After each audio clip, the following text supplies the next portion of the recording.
All right, for a number of years, there have been a number of believers that have had dreams about tsunamis.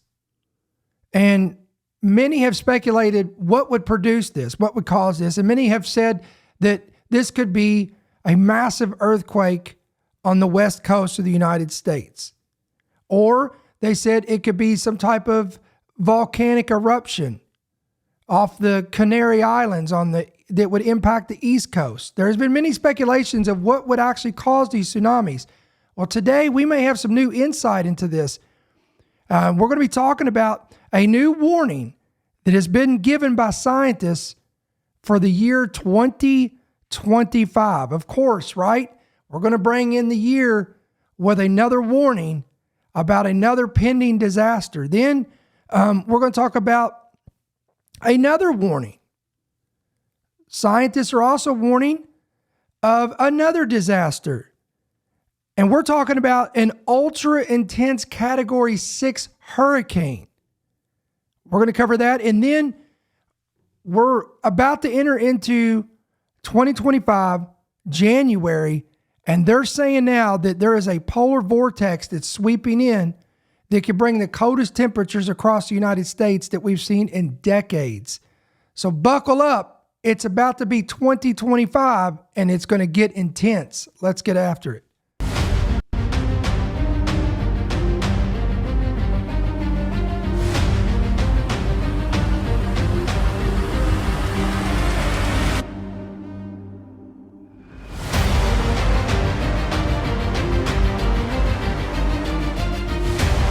The following program is brought to you by friends and partners of End Time Headlines.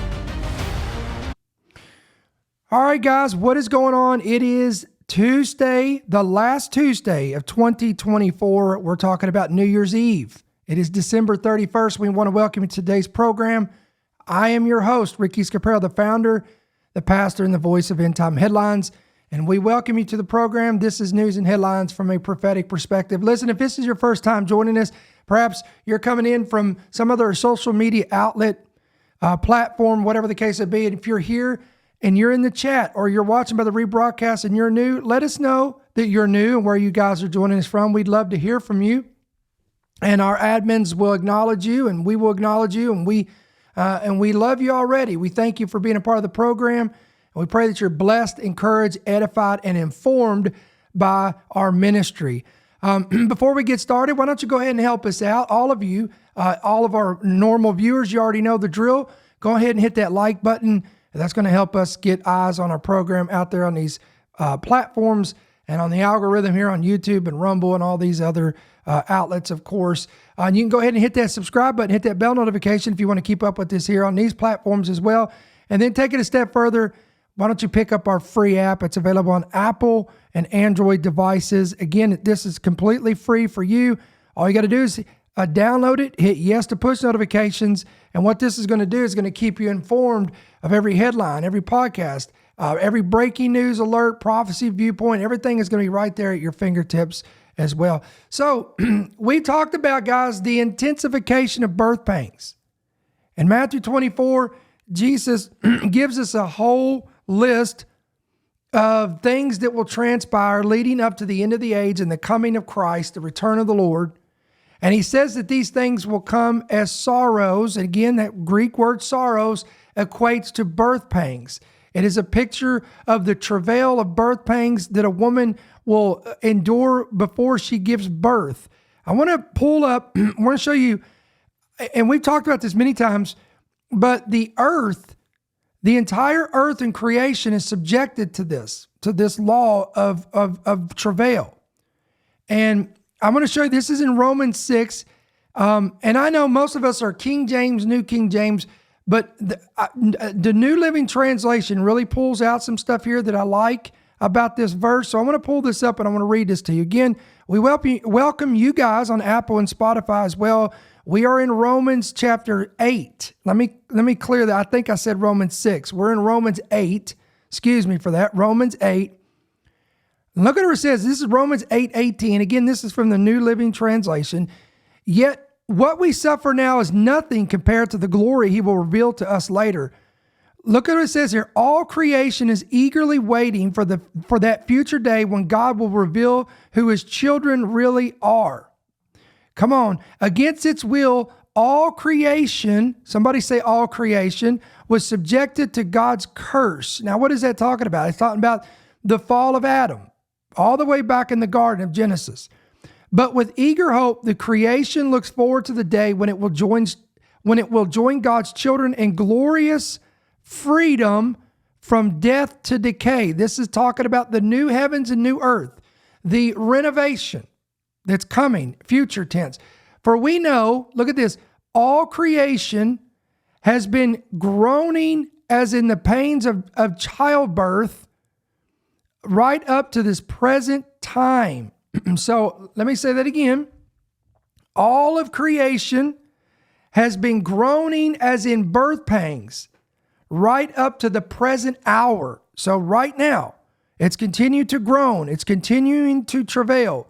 And Paul says, we as believers also groan and travail, even though we have the Holy Spirit within us as a foretaste of future glory, for we long for our bodies to be released from sin and suffering. Come on, can I get a witness in the chat today? Can I get a witness here on YouTube and Rumble and whatever you're maybe watching or listening from? So here's the point. We know by the Apostle Paul's admission here, and what he has wrote here in his letter, that we know that the earth is going to travail in birth pangs. Now, what does that look like in the natural? I'm going to tell you what that looks like in the natural. When the earth travails, it produces disasters. It produces earthquakes in various places. It produces volcanoes in various places. It produces tsunamis in various places. It produces sinkholes. It produces these type of disasters. Why? Because the earth, Isaiah said, the earth shakes violently like a hut to and fro. You go to the book of Revelation and John sees islands being moved out of its place because of earthquakes and these disasters that are taking place. You go to Joel chapter 2, and Joel tells us that in the latter days, in the last days, not only is God pouring out his Spirit upon sons and daughters, by the way, that's your revealing of your sons of God, Romans 8, but he says in there that there will be, on the earth, there'll be fire, or blood, fire, and pillars of smoke, and the sun turning to darkness and the moon turning to blood. This is a depiction, guys, an absolute depiction of volcanic eruptions. So having said that, we know that these things are going to be imminent. They're going to take place. And by the way, just for reference sake, in Joel chapter 2, he says all these things will happen before the great and terrible day of the Lord. Now I want to show you this article. This is from MSN News. Scientists warn of an undersea volcano eruption near Oregon coast in 2025. Wow. Let's read a little bit of this. Beneath the waves of the Pacific Ocean, about 470 kilometers off the coast of Oregon, lies Axial Seamount, which is an undersea volcano at the cutting edge of scientific exploration. Decades of monitoring have allowed researchers to make a bold prediction. They're saying that this is going to happen. Let's see what they say. Axial Seamount is likely to erupt in 2025. This rare advance notice, achieved through years of precise data collection, marks a turning point in the science of volcanic forecasting. By interpreting ground swelling, seismic activity, and other signs, scientists aim to not only predict eruptions, but also deepen their understanding of the volcanic process shaping our planet. Axial Seamount is combined with its frequent eruptions and advanced monitoring systems, have made it a cornerstone for undersea volcanic research. Its behavior offers scientists invaluable data to improve eruption forecasts and deepen our understanding of submarine volcanic processes. Axial Seamount is the most thoroughly instrumented submarine volcano in the world. network of devices on the seafloor continuously records its activity, transmitting data through a seafloor cable for real-time analysis. This unparalleled setup has provided scientists with detailed insights into the volcano's behavior. I want to read. The system provided its value in 2015 when axial's surface began to swell, an indicator of magma accumulating beneath the crust. Months later, the volcano erupted, validating predictions made by geophysicist William Chadwick and his team. Similar swellings have been observed once again, accompanied by increased seismic activity, suggesting that axial is gearing up for its next eruption in 2025. And here are the indicators. They're saying there's surface deformation, seismic activity, and pattern recognition. Now, while undersea volcanoes like axial pose minimal direct risk to human populations, exceptions exist. The 2022 eruption of Hunga Hapai, I don't know how you know how to pronounce that, triggered a tsunami that caused significant damage across the Pacific. Improved forecasting tools could mitigate such risk by providing early warnings to vulnerable coast regions. Now, guys, listen to me. I'm going to pull this back for a second.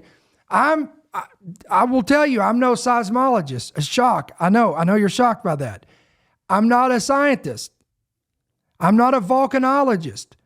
But I do understand that tectonic plates and fault lines are like arteries that all run and intertwine together, and it's across the entire world. And in the United States, we have a lot of we have tectonic plates out in the oceans. We have these fault lines like the San Andreas. We have the New Madrid. We have the Hayward Fault. We have the Cascadian fault line, and then there's other fault lines that I have not even mentioned. There was one even in New Jersey. In case you haven't been keeping up with what's going on, New Jersey was hit with last year, or this past year in 2024, they were hit with a rare earthquake. And then recently, a massive sinkhole opened and closed the whole highway there in New Jersey. Okay? Then what was it, years ago, during the Obama administration, we had an earthquake that hit up near in Washington. I believe it was in Virginia, as a matter of fact, but it was felt all the way in Washington. It actually cracked the Washington Monument. And this was a rare occurrence. So again, one of the concerns is if this volcano erupts, which again, these experts are saying that it is imminent, that this thing is going to erupt. Now, again, if you're not paying attention to any of this stuff, guys, then it doesn't mean much to you. But if you are like myself and I keep up with things, you will know, number one, that there has been a lot of seismic activity on the West Coast, even outside, offshore in the ocean. There has been multiple large seismic earthquakes that has transpired off the coast of Oregon. So, I believe this is something that we need to keep our eyes on, because if this thing erupts, and we've had multiple earthquake swarms in 2024, all up in Northern California. And again, this is not my opinion, but this is from seismologists. These are from the quote unquote experts that work at the USGS, have warned that this could be an indicator for a larger event.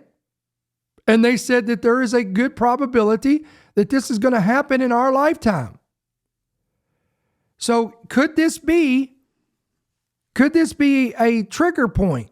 Could this be one of the dominoes of many that are going to fall that's going to trigger an event? Now listen to this, because we've sat around and wondered, because many people, I don't know if you've noticed this, but I noticed this. Again, as a watchman, my ears are always open, my eyes are always open. I hear things, I see things, and I've seen multiple believers who have reported either in blogs, vlogging, videos, social media sites, comments, even well-known pastors, preachers, evangelists, dare I say prophets, have had dreams and visions of tsunamis striking the coastlands of the United States of America. I myself, guys, have had several dreams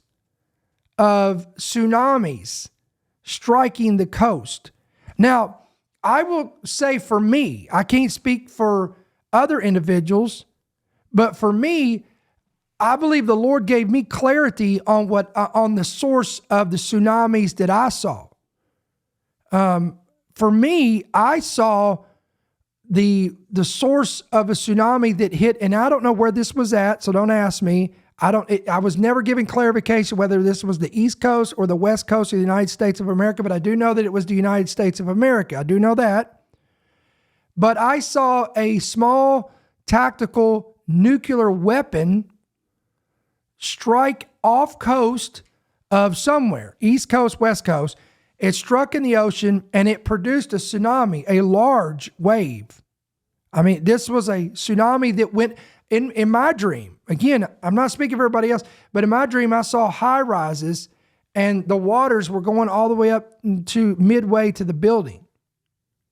I saw this in a dream. But many have wondered if there will be a volcanic eruption, a tectonic plate shift under the ocean that will cause this, an earthquake offshore of Oregon or the west coast of America. There in California, the San Andreas, or close to Seattle.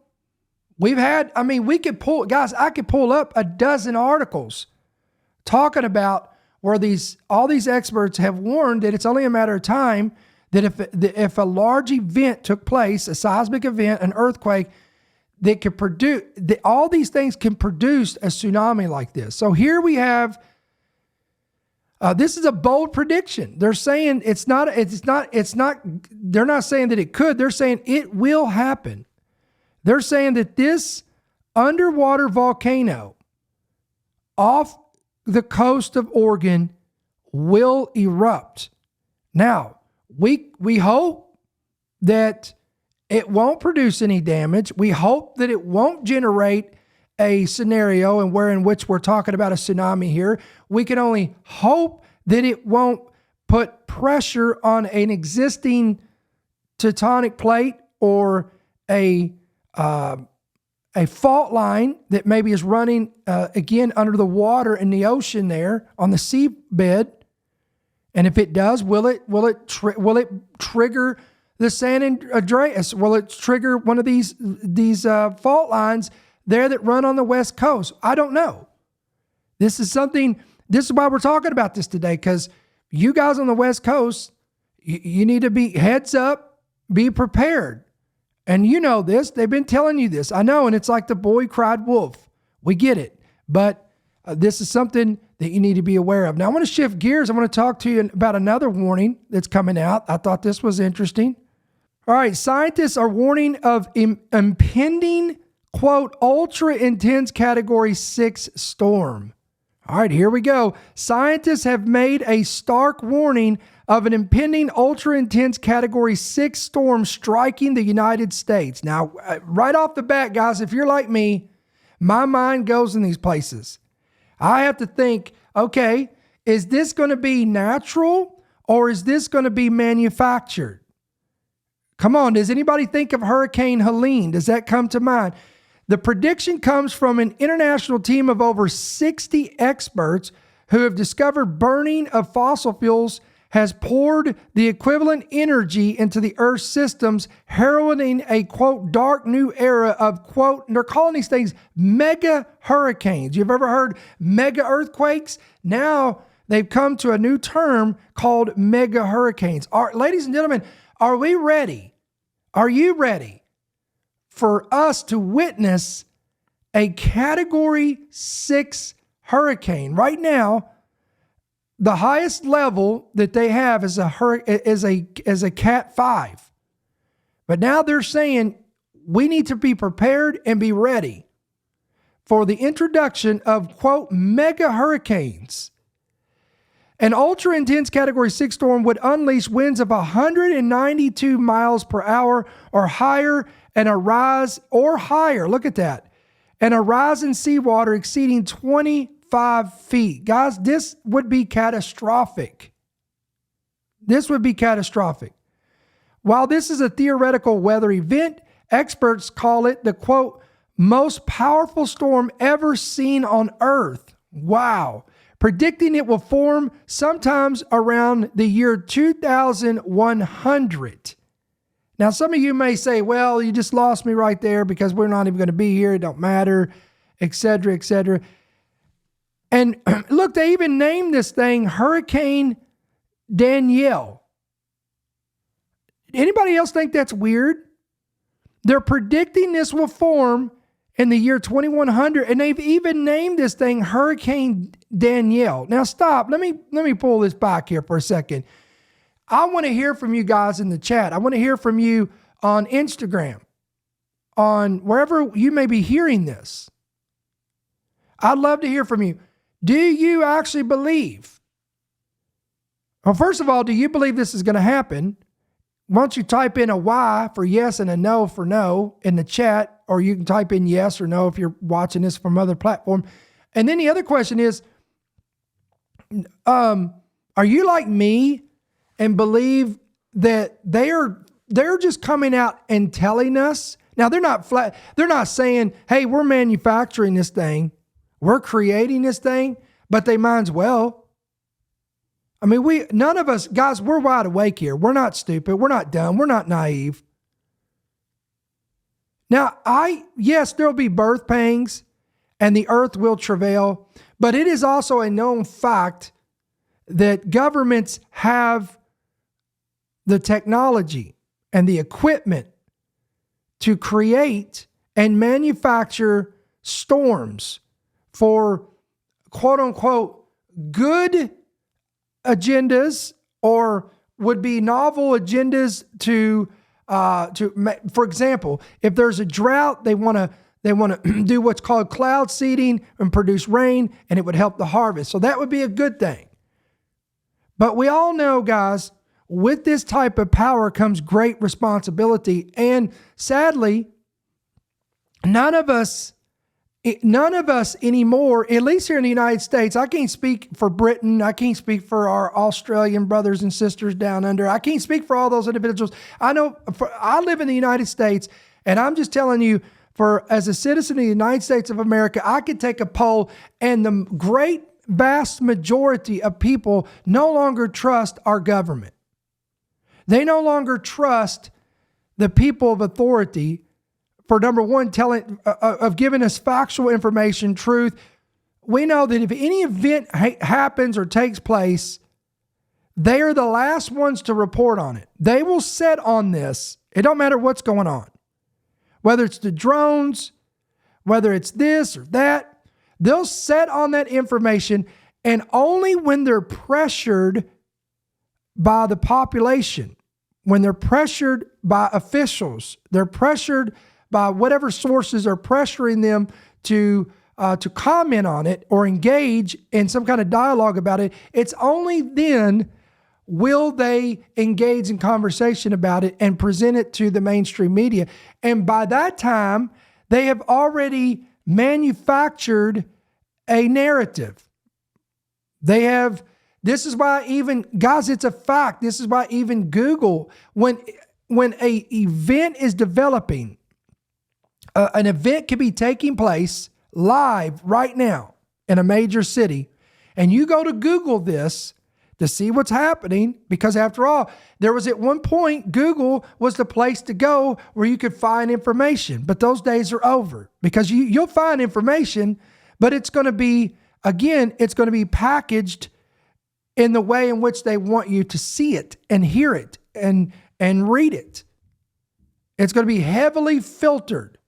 So there's going to be an event taking place. You go to search this out, And Google will bring up results and it will say, this is a developing story.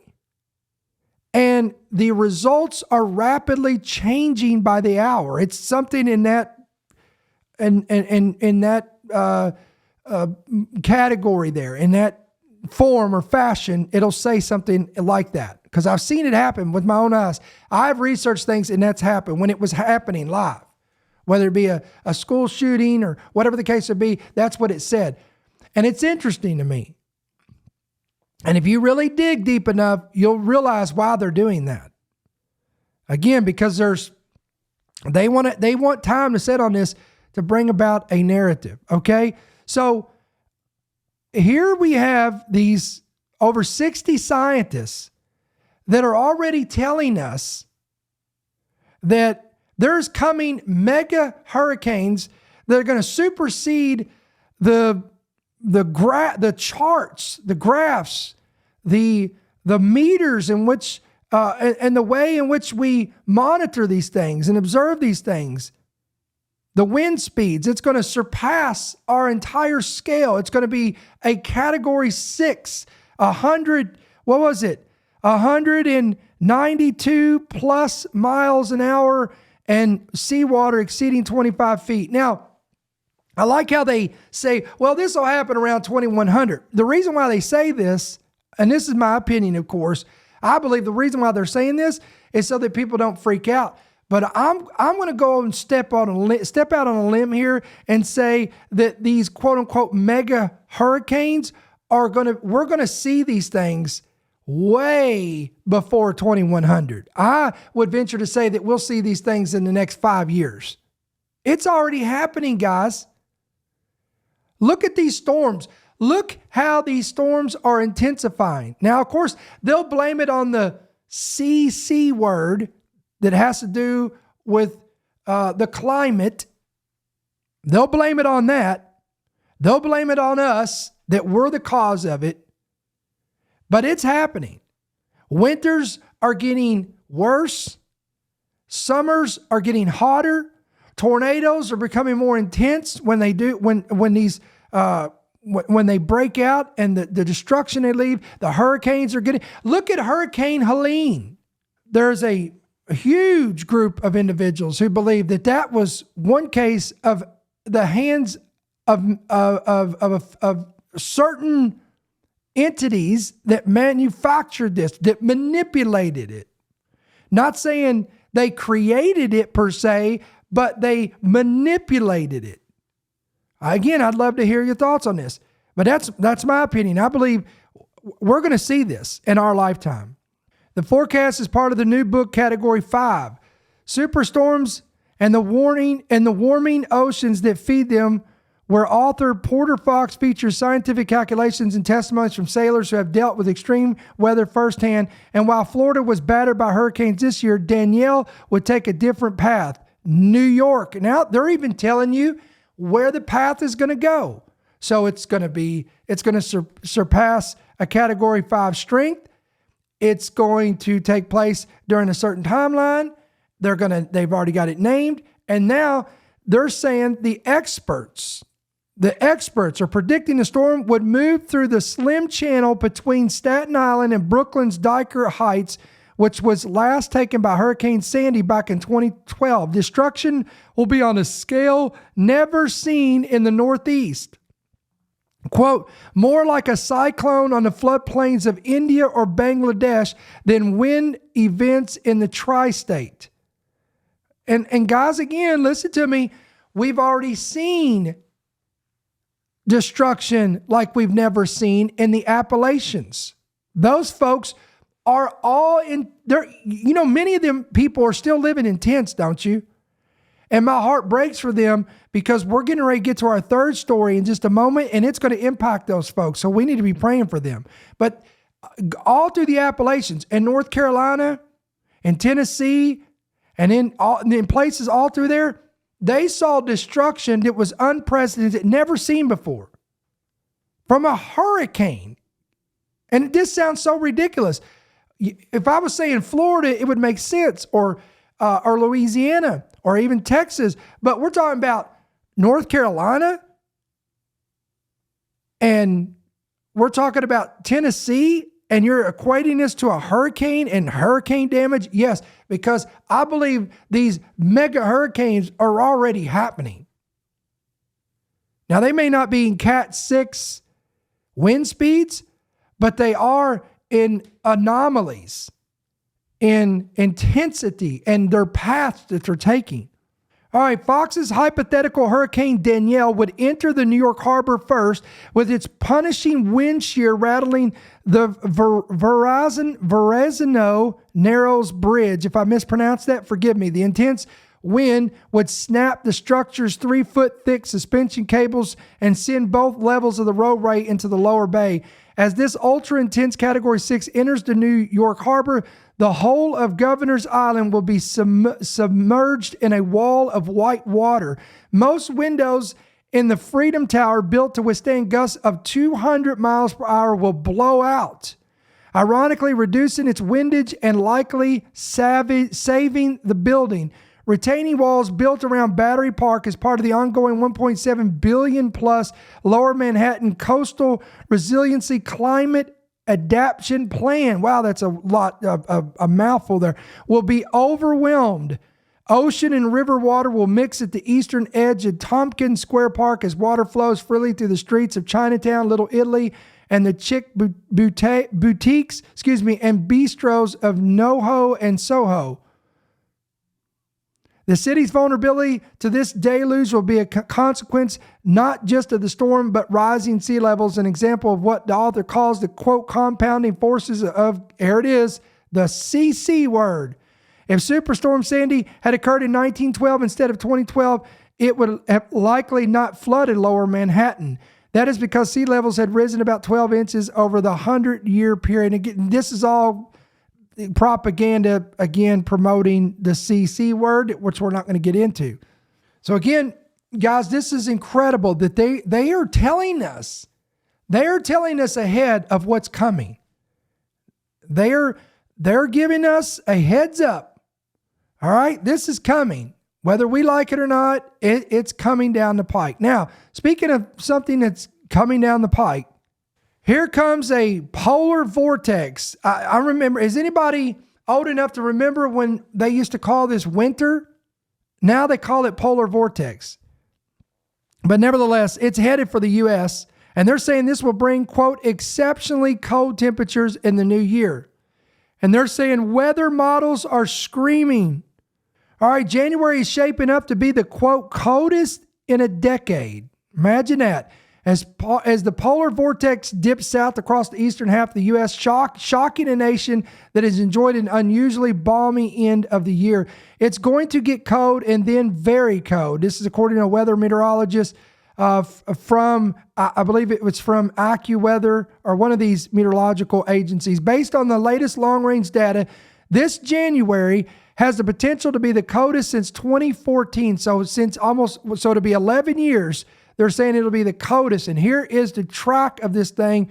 And you could see a significant Arctic outbreak in this purple area, all the way stretching down. Even in my neck of the woods, guys, in Atlanta, we're going to be getting this stuff. Temperatures are expected to begin dropping from the Rocky Mountains to the East Coast on around Thursday, but the real plunge will set in sometime between 7 and 14 days from now. The plunge will bring wind chills across the Midwest, dipping below zero, exceptionally cold temperatures down to 20 degrees below average in some places, and freezing conditions setting in as far south as the Gulf Coast and even into Florida. Now, guys, I know you're watching this to say, well, this is not a big deal. It's winter. It happens. Well, it is a big deal, guys, because you see this right here? All of this right here is where many are still reeling from Hurricane Helene. And they're still living in tents. They don't have homes. They have bonfires. They have gas stoves. Who knows their conditions? But the last time I heard, again, these people are still living out of tents. And this is a very, very dangerous scenario for them. So we need to be in prayer for them. We need to cover them in prayer like never before. And this just breaks my heart, guys. these disasters are continuing to they're continuing to intensify, and they're getting stronger and stronger. And again, according to Romans chapter 8, guys, and Matthew 24, we know and we expect that these things are only going to intensify, and we're only heading into January. We're getting ready to turn this thing over to January 1st tomorrow. So we're entering into January, and we've got over 60 scientists that are warning of mega hurricanes that are coming. We've got others that are warning about an impending volcanic eruption off the coast of Oregon. Who knows what's going to happen with earthquakes this year? And now we've got a winter storm, and who knows what this is actually going to shape up or produce in the next 14 days. Could it be worse than what they're projecting, or could this be a nothing burger that just blows over? I don't know. But I do know this: I'm expecting, based on the word of God, for perilous times. And this is why we as believers have to be in the know, and we have to prepare accordingly to the best of our ability, physically, emotionally, mentally, financially, the whole 9 yards. So I hope this has been informative to you. If this is of any value to you, we appreciate you hitting the like button, hit the subscribe button, hit that bell notification. And again, guys, we do have that free app. If you wish to keep up with all these news headlines like this and our podcast and breaking news, again, it's free on Apple and Android. Just go there, download it today, hit yes to push notifications as well. And of course, guys, if you'd like to give back and be a blessing to our ministry, perhaps 2024 was a year that you were really blessed by our ministry. You were informed, you were equipped, the whole 9 yards. Whatever your relationship is with this ministry, we would appreciate you guys praying about becoming a monthly partner. You could do that 2 different ways. You can give electronically through the app, the website, many different ways you could do that, or you can give by check or money order right there on your screen at End Time Headlines, P.O. Box 1391, Monroe, Georgia 30655. So guys, I want to say Happy New Year to all of our partners, our listeners, viewers, you guys on Apple, Spotify, wherever you get our podcast, wherever you hear our program, wherever you watch our program. I pray that the Lord bless you going into 2025. If you didn't watch our prayer segment last night, go back and watch that. We prayed for all of our partners and those that are regular viewers and listeners. We prayed a blessing over you. But I pray that the Lord bless you tremendously for the year 2025. I know many are going into the new year as always with prayer and fasting. We're believing with you. We're coming into agreement with you that God will bring breakthroughs in many areas of your life, that He'll protect us, He'll keep us, and we'll be under the shadow of His wing, under the blood of Jesus for the year 2025. So until we see you guys next year, which will be tomorrow, Wednesday, January 1st, I pray the Lord bless you, may He keep you, and may His countenance shine upon you. Happy New Year, guys, and we'll see you on the next one. Thank you for listening to the End Time Headlines podcast. We pray that you've been blessed and equipped by today's message. For more information about how you can help partner with our ministry, please visit endtimeheadlines.org.